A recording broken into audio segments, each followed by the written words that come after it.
नमस्कार, मैं हूं करमवीर और आप देख रहे हैं फॉलो अप। मरहूम राहत इंदौरी साहब का एक शेर है। इस बरस हमने जमीनों में धुआं बोया है, फल नहीं आएंगे अब साफों पे बम आएंगे। जी हाँ, संसद के भीतर और बाहर बुधवार को जो कुछ भी हुआ वो नहीं होना चाहिए था, लेकिन जब सरकारें धर्म जात का चश्मा बांटकर और उस चश्मे से महज हसीन सपने ही दिखाने लगे, तब महंगाई, बेरोजगारी और मणिपुर के नाम पर संसद में चंद युवाओं की ऐसी प्रतिक्रिया होती है। हम इस घटना की पूरी तरह निंदा करते हैं, लेकिन विश्वगुरु डंकापति मोदी सर और उनके चाणक्य अमित शाह जी को कुछ प्रतिक्रिया और संसद में एक अदद बयान तो देना ही चाहिए कि आखिर संसद के भीतर महज पंडित नेहरू को कोसने के अलावा मणिपुर और बेरोजगारी भी देश के सामने अहम मुद्दा है। एक अकेला सब पे भारी और दिन रात नेहरू पर आरोप लगाने वाले देश के गृह मंत्री अमित शाह जी इस मुद्दे पर क्यों चुप हैं? संविधान सभा से लेकर आज के विश्वगुरु बन चुके अमृतकाल के आजाद भारत में किसी ने सोचा भी नहीं होगा कि नई बनी संसद भी पुरानी संसद की तरह बहरों को जगाने और नूरानी सपने दिखाने वाले कुछ बेरोजगार युवाओं के रंगीन कलर स्मोक के धुएं तले आ जाएगी। भगत सिंह की तरह कदम उठाते हुए कुछ युवा अंग्रेजों की बजाय महंगाई, बेरोजगारी और किसान आंदोलन के मुद्दे पर आजाद भारत की चुनी हुई सरकार के ही खिलाफ ये धमाका कर देंगी। वो भी उस 5 ट्रिलियन इकोनॉमी वाले 2 करोड़ हर साल नौकरी का वादा करके मुकरने वाली और किसानों की आय 2 गुनी करने वाली मोदी सरकार में, जिसने पकौड़ा तलने को भी रोजगार मान लिया है। बीते तकरीबन 9.5 साल में भर्ती के नाम पर अग्निवीर और आउटसोर्सिंग के अलावा युवाओं को कुछ नहीं मिला, और जो कुछ भर्तियां देश में विभिन्न राज्यों में निकली भी तो वो पेपर लीक के जाल में फंस गई। शायद यही वजह है कि संसद के एक सुरक्षा अधिकारी तक ने भी कहा कि बीते 10 साल से तकरीबन 150 सुरक्षा कर्मियों के पद संसद में खाली हैं, जिसको भरने की सुध किसी को नहीं आई। दरअसल अरसे बाद बेरोजगारी को लेकर कुछ ऐसा किया गया जो कानूनन तो सही बिल्कुल नहीं है, लेकिन सीमित विकल्प के चलते इन युवाओं ने इतनी भारी गलती कर दी, जिसके चलते अब इनका भविष्य भी अधर में जा पहुंचा है। काश कोई अन्ना हजारे होता जो महंगाई, बेरोजगारी पर भी आंदोलन करता, लेकिन अन्ना बीता हुआ कल हो चुके हैं।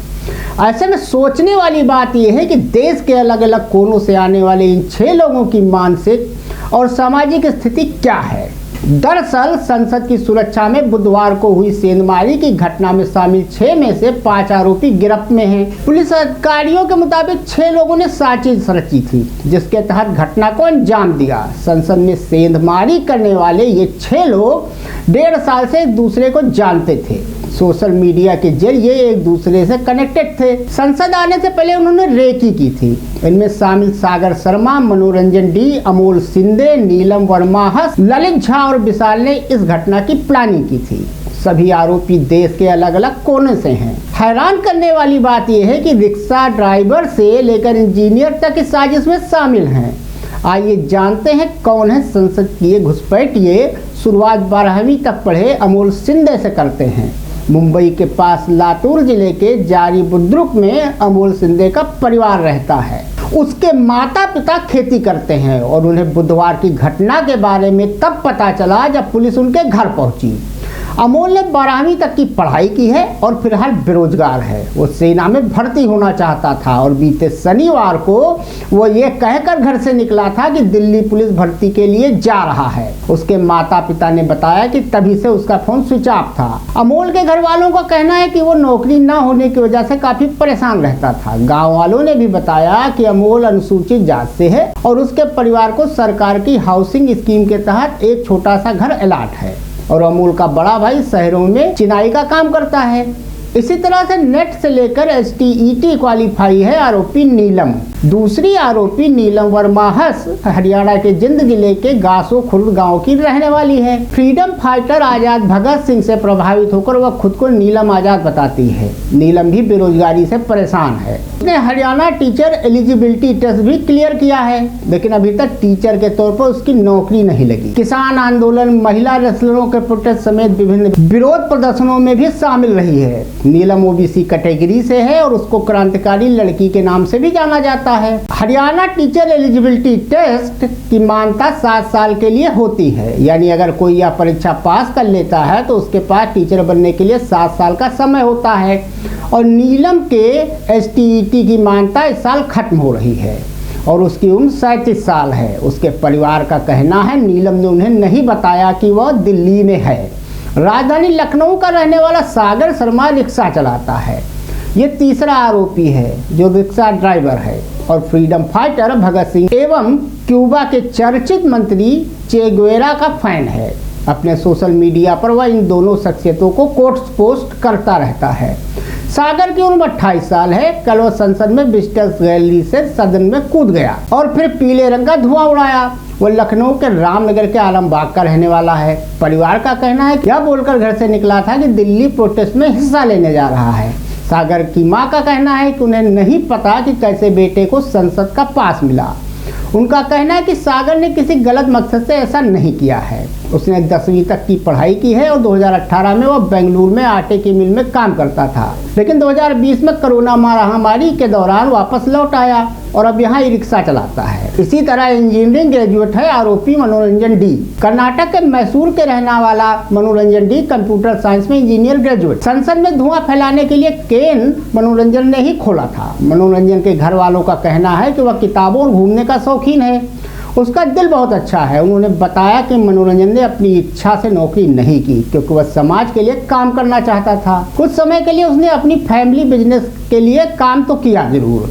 स्थानीय पुलिस ने कहा कि हो सकता है फेसबुक पर भगत सिंह फैन पेज की वजह से वह इस साजिश का हिस्सा बना हो और इसीलिए मैसूर से दिल्ली इस साजिश में शामिल होने के लिए चला गया। मनोरंजन ने सेंट स्टीफन कॉलेज और मरियप्पा हाई स्कूल से स्कूल की पढ़ाई की है और बेंगलुरु इंस्टीट्यूट ऑफ टेक्नोलॉजी से इंजीनियरिंग की पढ़ाई की। पुलिस के मुताबिक प्लानिंग के तहत सागर शर्मा और मनोरंजन डी शून्यकाल के दौरान दर्शक दीर्घा से लोकसभा के कक्ष में कूद गए।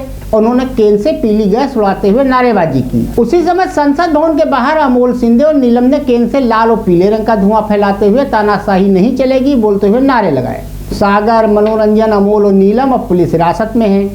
वहीं 5वें आरोपी विशाल को भी पुलिस ने हिरासत में ले लिया है। संसद पहुंचने से पहले ये चारों विशाल के घर पर ही रुके थे।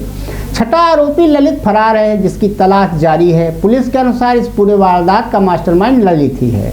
लोकसभा में कार्रवाई के दौरान दर्शक दीर्घा से नीचे कूदने और केन से धुआं फैलाने के मामले में 6ठे संदिग्ध आरोपी की तलाश में बृहस्पतिवार को लगातार दूसरे दिन छापेमारी पुलिस कर रही है।